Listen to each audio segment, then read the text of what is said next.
ठाकुर जी गए और ठाकुर जी जाकर के किशोरी जी के द्वार को खटखटा रहे हैं। तो अंदर से किशोरी जी कह रही हैं, कोयम द्वारी, द्वार पर कौन है? तो ठाकुर जी बाहर से कह रहे हैं, हरि ही। अपनो परिचय दे रहे हैं, कहा हरि ही, हरि आयो द्वार पर। किशोरी जी बोली, हरि? हरि का मतलब होता है कौन? जो सब चीज हरण कर ले। हरण करना, हरण कौन करता है ब्रज में? बंदर। किशोरी जी बोली, हे बंदर आया मेरे द्वार पे, अरे कोई जाओ या को भगा के आओ। प्राय ही उपवनम सखमृग पात्र किम, अरे कोई वन का बंदर आ गया है मेरे द्वार पे। तब ठाकुर जी कह रहे हैं, अरे नहीं नहीं, वो वाला हरि नहीं, कृष्णो हम दैते, मैं कृष्ण हूं आपका दैत। दैत कहते हैं घनिष्ठ को। दैत किसको कहते हैं? घनिष्ठ को। बहुत ध्यानपूर्वक सुनो, कृष्णो हम दैत, आपका अत्यंत घनिष्ठ कृष्ण हूं मैं।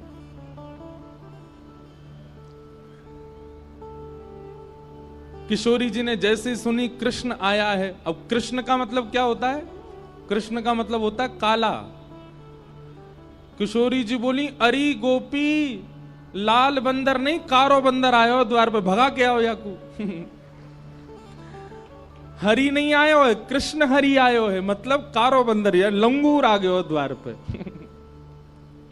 कृष्णो हम दैते। श्री जी बोली, विभेमी नितराम कृष्णात अहम बानरात, अरे काला बंदर आया गोपी, भगा के आओ। लंगूर बंदर तो गोरे बंदर थे, ज्यादा खतरनाक रहे, या को भगा के आओ। ठाकुर जी बोले, अरे नहीं नहीं श्री जी, राधे हम मधुसूदनो, हे श्यामाजू मैं आया हूं मधुसूदन। किशोरी जी बोली, ओहो ब्रजलताम तमेहि पुष्पान निविताम, अरे सखी देखो तो द्वार पर लगता है मधुमक्खी आई है। अरे द्वार मत खोलियो, भीतर आके दस देगी, लग जाएगी मेरे। ये पूरे ब्रज बीथीन के ब्रज रसन को चखवे वाली मधुमक्खी आई है, ये भौरा आया है द्वार पे, इसको भीतर मत आने देना। ठाकुर जी हर प्रकार से हाथ जोड़ रहे हैं, पाम जोड़ रहे हैं, अपने सब बात बता रहे। ठाकुर जी मूड पकड़ के बैठे, कहा बताऊं? हरि बताऊं तो बंदर सुने, कृष्ण बताऊं तो कारो बंदर, मधुसूदन बताऊं तो यूं सोच रही है कि मैं मधुहार हूं, मैं मधुमक्खी हूं। इत्थे निर्वचनी कृतो सदैता पातु हणो हरिवा। ठाकुर जी कह रहे हैं, अरे मैं जगत नियंता जग पालक आया हूं। किशोरी जी कहीं विधाता आजकल पृथ्वी पे घूम रहा है, मेरे द्वार पे आ गया विधाता, ब्रह्मांड नायक आ गया। किसी भी कारण से श्री जी द्वार नहीं खोल रही हैं। ठाकुर जी समझ गए, मान कर रही हैं, रूठ गई हैं मौसम। अंत तो गत्वा ठाकुर जी कहते हैं, अरे मैं ब्रज बीथीन को दास, ब्रजवासीन को दास, श्यामाजू को दास, आप सब ब्रजवासीन की कृपा दृष्टि से पलवे वारो, आप सबन को दास आयो हूं। तब श्री जी बोले, ओहो नंद नंदन कृष्ण आए हैं क्या? बोले हाँ, ये है हमारा परिचय। बोले पहले बताना चाहिए हो कि ब्रज के दास आए हैं, ब्रजवासीन के दास आए हैं। जब अपने आप को सवन को दास बतायो, तब किशोरी जी ने द्वार खोलो, कहो क्या बात है? बोले श्री जी क्षमा कर दो ना, हमसे अपराध है क्यों? किशोरी जी बोली, अपराध नहीं, आपने वत्सासुर को क्यों मारा? वो बछड़ा बन के आया था। ठाकुर जी बोले, आप बताओ मैं कहां करूं, कैसे मेरा अपराध दूर होएगा? श्री जी बोली, अब तो एक ही उपाय है। बोले कहा, अपने हाथन के श्रम से, अपने शरीर के श्रम से एक कुंड प्रकट करो, वहां में स्नान करो, और वहां में जब आप स्नान करोगे तब पाप निवृत्त होगे, तब मैं आपको स्वीकार करूंगी। ठाकुर जी ने सुंदर कुंड को निर्माण किया। रोज जाते जा करके महाराज, कभी बता में ठाकुर जी ने अपने कंगन से, कभी कह में पाम के अंगूठा से छिद्र से खोदनो प्रारंभ कियो, एक सुंदर कुंड को निर्माण कियो, वहां में जल को स्रोत प्रकट है गयो, वही है कृष्ण कुंड। ठाकुर जी ने उसने स्नान किया। ठाकुर जी स्नान करके गए, श्री जी से जाके बोले मैंने कुंड भी प्रकट कर दियो, स्नान भी कर लियो, अब तुम मुझको स्वीकार कर लो। किशोरी जी बोली तुम पे भरोसा ना है मुझे, अरे मैंने इतनी मेहनत करके कुंड बनायो, नहाए आयो, अब तो स्वीकार करो। किशोरी जी बोली मुझे भरोसा ना है, मैं अब एक कुंड बनाऊंगी। तब किशोरी जी ने अपने कंगन से खोद करके नवीन कुंड प्रकट कियो, वही को नाम है राधा कुंड। और ठाकुर जी को आज्ञा दई, अब या में स्नान करो, या में गोते लगाओ, और या में खड़े है करके फिर क्षमा मांगो ब्रजवासीन सो, गैया सो, तब क्षमा करूंगी। ठाकुर जी ने वहां में स्नान किया, कान पकड़ के क्षमा मांगने लगे, सब ब्रजवासी गैयान से क्षमा मांगी। तब श्री जी ने ठाकुर जी को बाहर लेकर के अपने हृदय से लगाए, वो अब स्वीकार करेंगे। नहीं तो महाराज ठाकुर जी से रूठ गई श्री जी, स्वीकार नहीं कर रही हैं, त्याग कर रही हैं। ऐसी मान लीला ठाकुर जी की चलती रहे श्री जी के साथ में। अभी मन में भाव आ रहे हो, अभी मैं रास्ता में आ रहा हूं तो मैं विपराग जी से बोलो, मैंने कि कई भाव ऐसे हो में लीला के जो कहीं लिखे नहीं है पर अपने आप चिंतन में आ जाते हैं। जैसे कोई बिजनेसमैन व्यक्ति है तो उसके चिंतन में इतना बिजनेस चलता रहता है कि वो कुछ ना कुछ इनोवेटिव करता ही रहता है। गायक व्यक्ति है तो इतने स्वर राग उसके मस्तिष्क में घूमते हैं कि कोई ना कोई स्वर उसके चित्त में आता ही रहता है, ऐसा गाऊंगा तो अच्छा लगेगा, ऐसा करूंगा तो अच्छा लगेगा। फिल्म मेकर्स लोग होते हैं, वो कुछ ना कुछ स्टोरी बनाते रहते हैं कि ऐसे दिखाएंगे तो लोगों को भाएगा। ऐसे ही कथा करने वाले भी निरंतर चिंतन करते रहते हैं ठाकुर जी का, तो कोई ना कोई भाव प्रकट होता है। एक भाव प्रकट हुआ कि ठाकुर जी ने सब गोपीन के मक्खन चुराए, किशोरी जी को मक्खन नहीं चुराए हो? कभी ठाकुर जी ने किशोरी जी के यहां जाके मक्खन नहीं चुराए होगो का? तब मन में भाव आया कि भाई ये लीला कहीं लिखी तो नहीं है, पर फिर कुछ शब्द लिख करके एक पद बनाया, ठाकुर जी ने किशोरी जी के यहां चोरी कैसे करी होगी। ध्यान से सुनियो।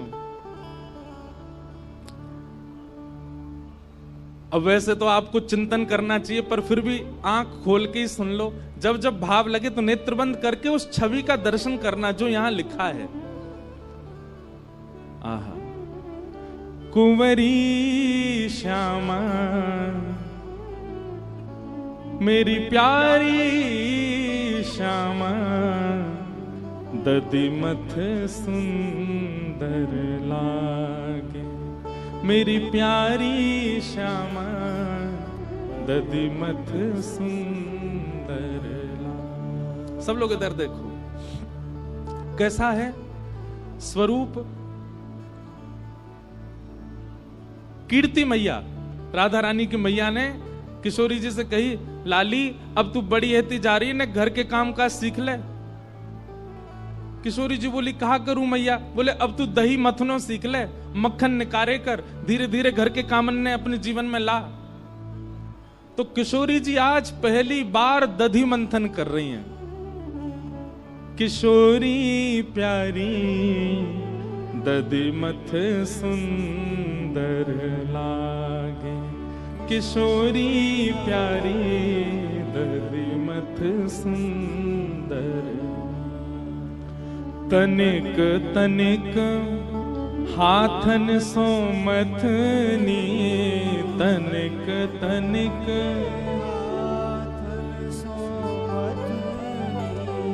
तनिक तनिक, तनिक मतलब छोटे, तनिक तनिक हाथन सो मथनी, तनिक तनिक हाथन सो मथनी, तनिक सी भोरी चलावे किशोरी राधे, तनिक सी भोरी दधिमथ सुंदर लागे, किशोरी राधे दधिमथ सुंदर।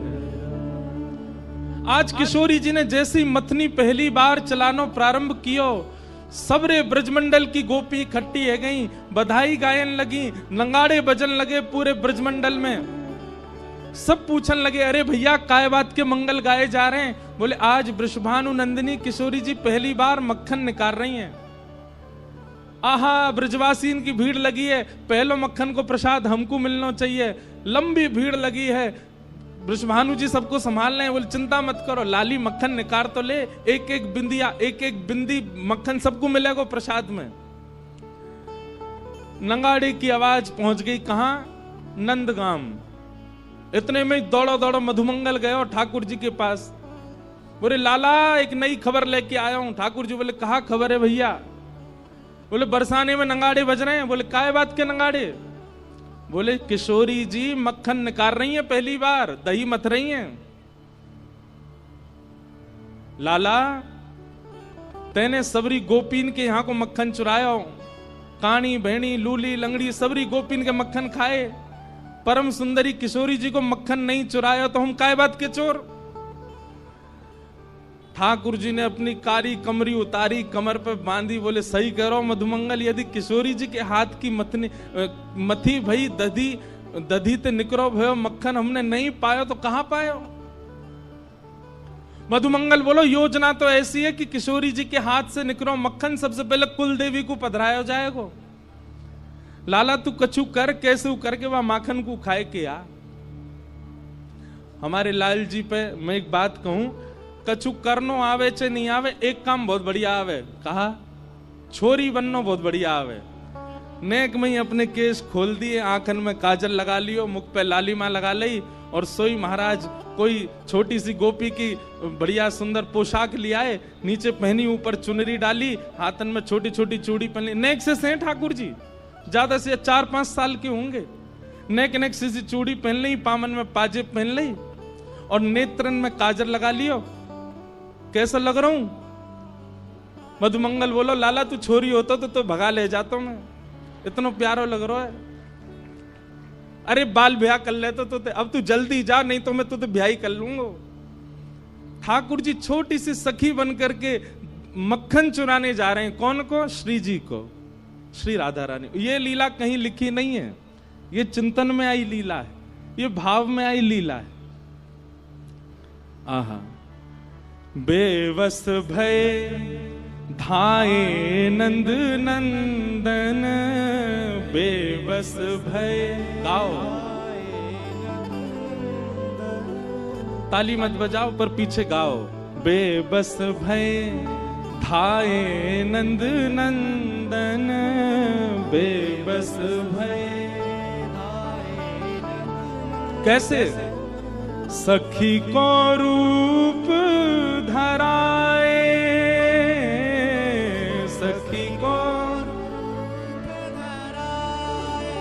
किशोरी राधे, दधिमथ सुंदर लागे, किशोरी राधे दधिमथ। ठाकुर जी पहुंच गए बरसाने। अब नेक्स्ट सी गोपी बन के गए, कोई ना रोको ही ना, सीधे पहुंच गए भवन में।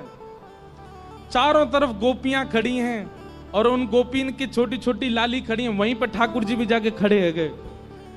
गोपीन को लगी कोई बरसाने की गोपी की छोरी होगी छोटी। ठाकुर जी आके खड़े हो गए, चुपचाप देख रहे हैं। छोटे छोटे से हाथ हैं किशोरी जी के, नेक सी मथनी ऐसे मथ रही है, वहां में ते धीमे धीमे दधी नीचे जा रहा है, छाछ नीचे जा रही, मक्खन ऊपर आ रहा है। ठाकुर जी के मुंह ते लार टपक रही है। बीच बीच में ऐसे अपने मुंह को साफ कर रहे हैं और बस योजना बना रहे हैं कैसे चुरा के भागूं याकू। इतने में ही कीर्ति मैया बोली, अरे चलो सखी, आज पहली बार किशोरी ने मक्खन निकालो है, या मक्खन को भोग कुल देवी को लगाएंगे। सब जाओ कुल देवी के यहाँ व्यवस्था करो, नए नए वस्त्र पहन के आओ। अरे लाली तू भी जा, नए वस्त्र पहन के आ, मक्खन लेके कुल देवी को पूजन करवे जाएंगे। कुल देवी को भोग लगाओ, कुल देवी को भोग लगाओ। सुन मोहन घबराए, सुन मोहन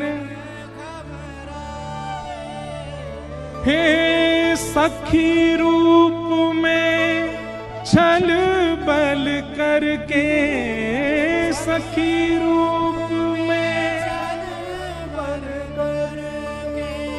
माखन ले बन धाए, माखन ले बन धाए। सब सखियां सजवे जा रही हैं, किशोरी जी तैयार हुए गई हैं, वहीं मटकी में मक्खन रख के चली गई हैं सब कि अब सब जाओ तैयार है लाओ। सब निकलती गई, ठाकुर जी वहीं कोने में छुप के खड़े है गए। और जैसे ही सब सखी गई, उनने एक सी मटकी में नेक सो से मक्खन, अब किशोरी जी ने कोई बहुत ज्यादा तो निकारो नहीं होगा, नेक सो से ही निकारो। वहां नेक्से से मक्खन को लेकर के ठाकुर जी वन की ओर भागे,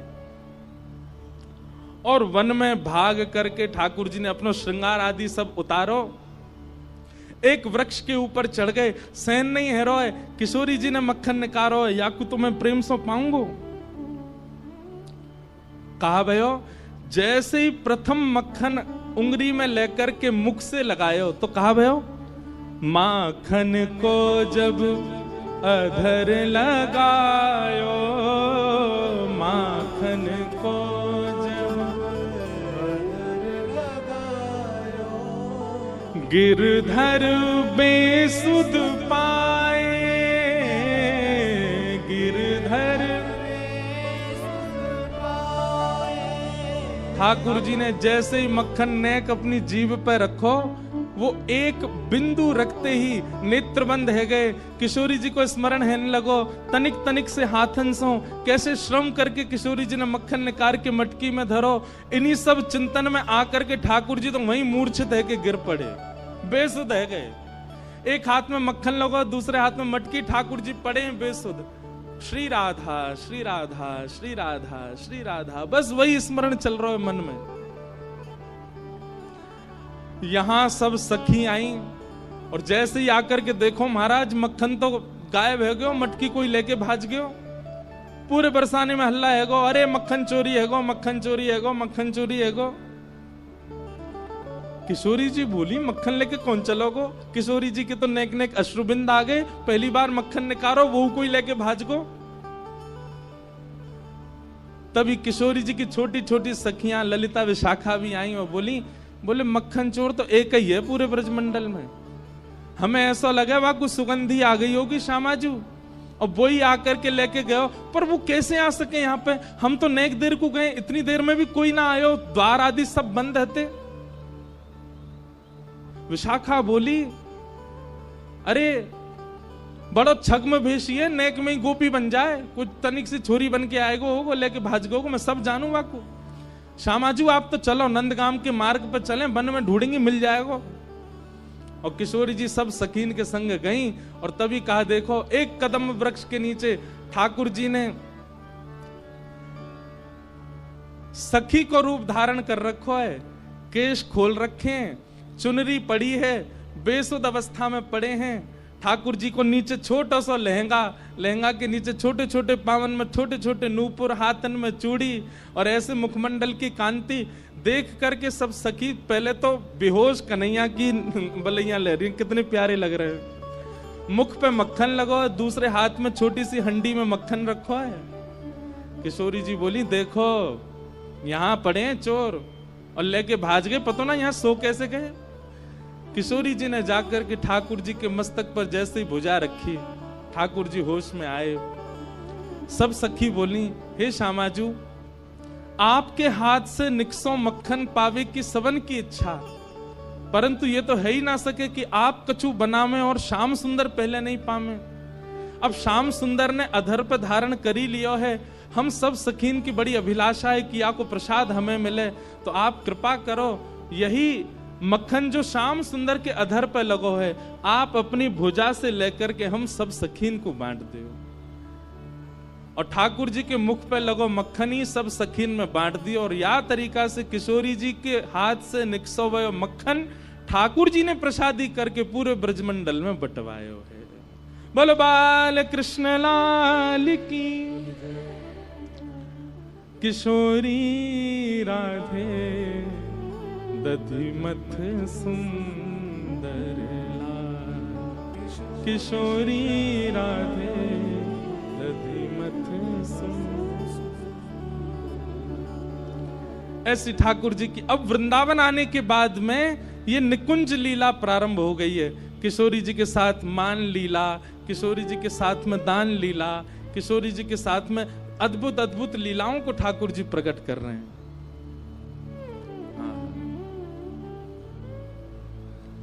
इस प्रकार ठाकुर जी की अब ब्रज लीला प्रारंभ हो गई।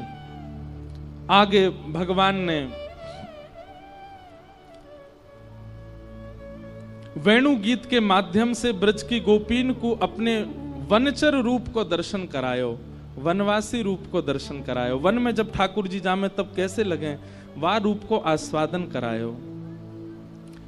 एक दिन मधुमंगल ठाकुर जी ते बोला, बोले लाला तेरी बड़ी पूजा होवे, तू कहीं चलो जाए, सब तू को बहुत वंदन करें, संत भी तेरे चरणन को धोमे, गोपी तेरी बलैया ले में, सब तेरी इतनी जय जयकार करें, कभी कभी हमारा मन करे कि ऐसा हमारे साथ कब होएगो। ठाकुर जी बोले भैया मेरी तरह राक्षसन को मार दे, तेरी बल बल सब बलैया लेंगे तो सब प्रणाम करेंगे। मधुमंगल बोलो जे बात ना है लाला, ये जरूर तेरी पोशाक को कोई कमाल है, ये तू मोर पंख पहन के आवे, कारी कमरी कमर में बांध के आवे, पीली पीतांबरी पहन के आवे, यही से आकर्षण बने सबन को। ठाकुर जी बोले तो कहा करेगो, बोले कल मैं हूं ऐसे पहन के आऊंगा। और दूसरे दिन मधुमंगल भी ठाकुर जी की तरह पगड़ी बांध के, वहां में मोर पंख लगा के, कमर में काली कमरिया बांध के, और बढ़िया ठाकुर जी की तरह वैजंती माला पहन के, और जैसे ठाकुर जी टेढ़ी मेढ़ी चाल चले ऐसे चलतो भयो, वंशी बजातो भयो, मधुमंगल आगो। ठाकुर जी बोले मधुमंगल कहा कर रहा है?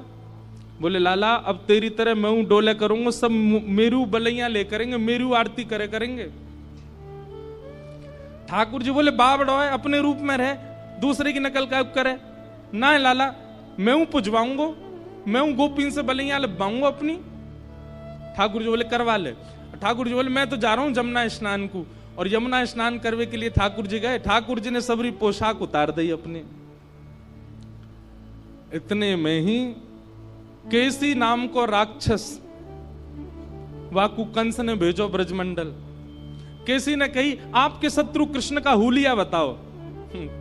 कंस बोलो मोर पंख पहने, कमर में काली कमरी बांधे, बंसी बजावे, टेढ़ी मेढ़ी सी चाल चले, वो ये मेरो शत्रु। केसी बोला अभी रुको मैं जाके देख के आता हूं।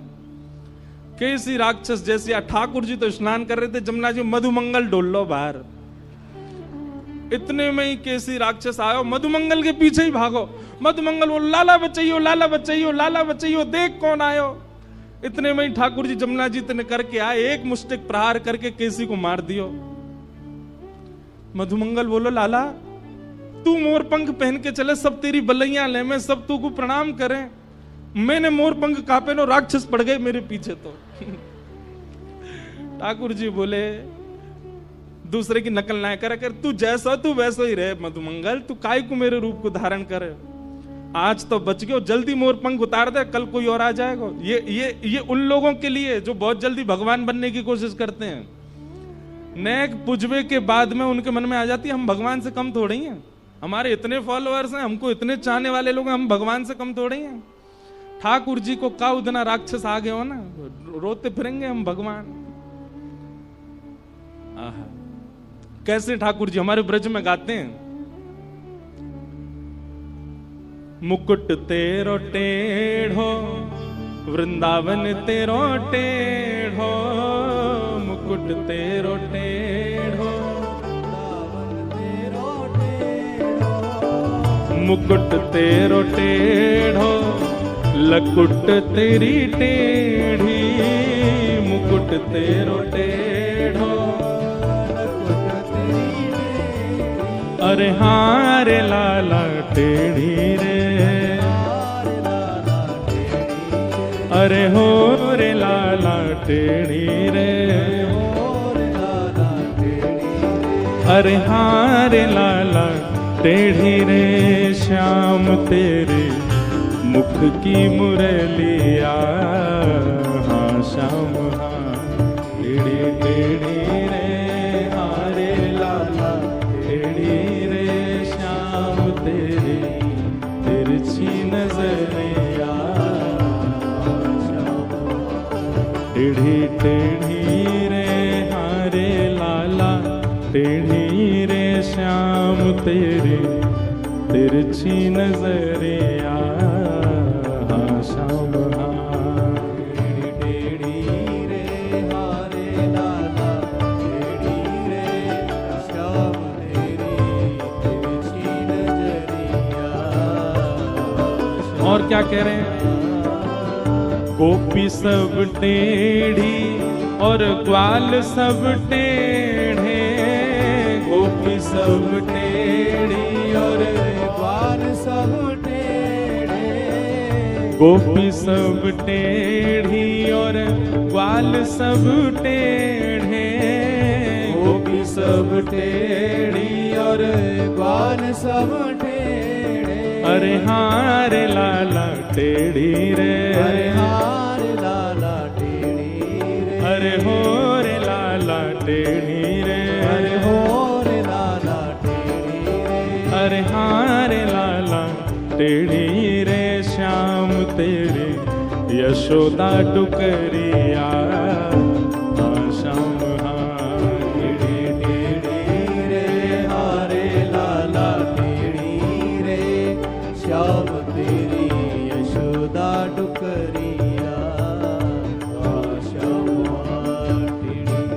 भक्त सब टेढ़े भगतानी सब टेढ़ी, भक्त सब टेढ़े भगतानी सब टेढ़ी। आप विश्व में हर देवता के उपासक भक्तों से मिलो, पर हमारे कन्हैया के उपासक भक्तन से मिलो, अजीब ही होंगे, अलग ही हैं सब अंशों।